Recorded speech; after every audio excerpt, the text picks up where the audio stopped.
Kocha, habari yako? Nashukuru Mungu bwana, salama.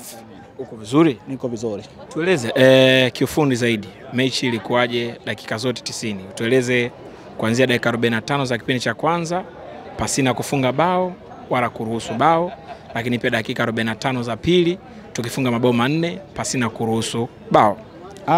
Mechi imekuwa ni ngumu kwa sababu ukicheza na timu ambayo unajiandaa ukacheze nayo lakini huijui ina wachezaji gani, ni timu ya aina gani, inachezaji, inakuwa ni wakati mgumu sana. Kwa timu ya leo ambayo tunacheza nayo ni wapongeze, kwa maana ni timu ambayo imekuja ligi kuu lakini ina mipangilio mizuri ambayo wamekuja nayo katika kucheza na timu kama hizi kubwa ambazo zilizokuepo. Lakini shukuru Mungu, kwa maana kama uliangalia kipindi cha kwanza tulifanya sabu kutokana na yale yalikuwa yanafanyika ndani, kwa sababu wao walikuwa wanakaa kwao wanasema wanapaki basi. Wakipaki basi na sisi tulikuwa tunabaki sana kwetu kwa kucheza mpira kwa kwetu. Kulikuwa haina haja kucheza kwetu, lakini watu ambao walianza walikuwa ni watu ambao pia wanashindwa kuongezeka mbele kwenda kutafuta hayo makosa ya wao ambao wafanye, ili tuwaforce kufanya makosa tuweze kupata magoli. Ndio walifanya sababu kipindi cha kwanza, lakini nimeenda kwenye mechi nikiwa siwajui wapinzani. Ndio kitu kikubwa ambacho kimetatiza kipindi cha kwanza tusipate magoli, lakini baada ya kuwasoma na kuwafahamu na wachezaji aina gani, ni timu ya aina gani, inacheza vipi, ndio maana kipindi cha pili kimekuwa rahisi, kwa sababu nilienda kuongea na wachezaji lakini pia kuwaelekeza jinsi ya kucheza na hatimaye wakafunguka na tukafanya vizuri katika mechi ya leo. Kwenye maeneo gani tuliwawini kipindi cha pili tukafunga mabao 4? Niliwaambia wachezaji wangu, kwa maana kama wao wanapaki basi, kwa maana wanacheza low block, ina maana sisi tutakuwa tu intelligence zaidi kutokana na uwezo tuliokuwa nao, lakini hem tuongeze kwa kwenda kucheza hivi, kwa maana tulicheza 4-3-3, lakini 4-3-3 wale watatu wa mbele walikuwa wanatanua sana, kwa maana wakitanua na wale tunapa nafasi za kuzofaje kukamilisha ile low block yao. Kwa maana nichoweza kuambia, kwa maana ni mbinu ambazo nakazizungumza kwenye vyombo vyake na wengine pia wakazifahamu, lakini itakuwa kidogo. Lakini nashukuru Mungu, kwa maana kipindi cha pili niliweza kurekebisha kutokana na hicho ambacho tumekiona, na ikawa rahisi kwa sababu tulimwambia wale watatu wasitanue juu, wafinye ndani, waachie mafubeki wapite. Na midfield kipindi cha kwanza walikopo wana uharaka kupiga sana pasi za kwenda mbele kuforce goal, kwamba tuachane na kuforce goal, tucheze kwa mpangilio.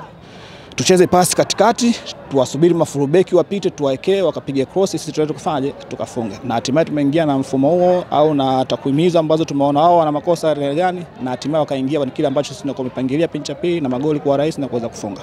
Hatimaye Mnunka ameendelezea au amerudi kama ambavyo alimaliza msimu uliopita kwa kufunga mabao hivyo hivyo kwa Shikangwa. Ulikifanyia kazi katika uwanja wa mazoezi au kimetokea hii leo kwenye uwanja wa mechi? Tumefanya sana kazi.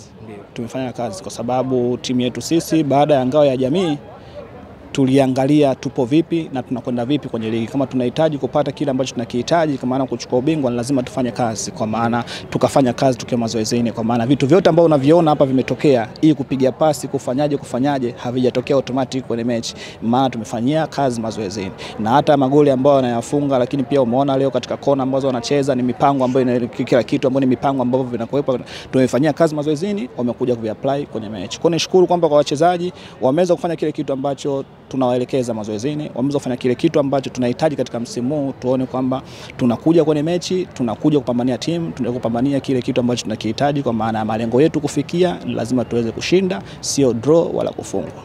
Nini sasa kinafuata mara baada ya hiki cha leo kumalizika?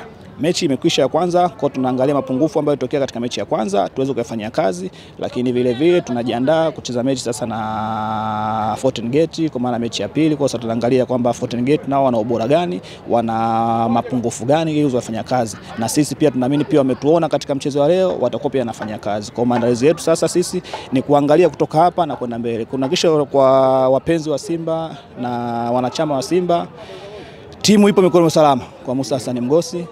Tunaomba dua zao, tunaomba waje wa support timu yao, kila wanachokihitaji watakipata. Naamini kwa wapenzi waliotokea leo wamepata burudani, nafikiri watadisia wengine watavutika kuweza kusaidia kuweza kushangilia timu yetu ya Simba Queens. Kwa malengo yetu ni kuchukua ubingwa, waje wa support timu na wapate burudani, sio ushindi tu, kwa maana tupate ushindi lakini pia na mpira burudani waweze kuona.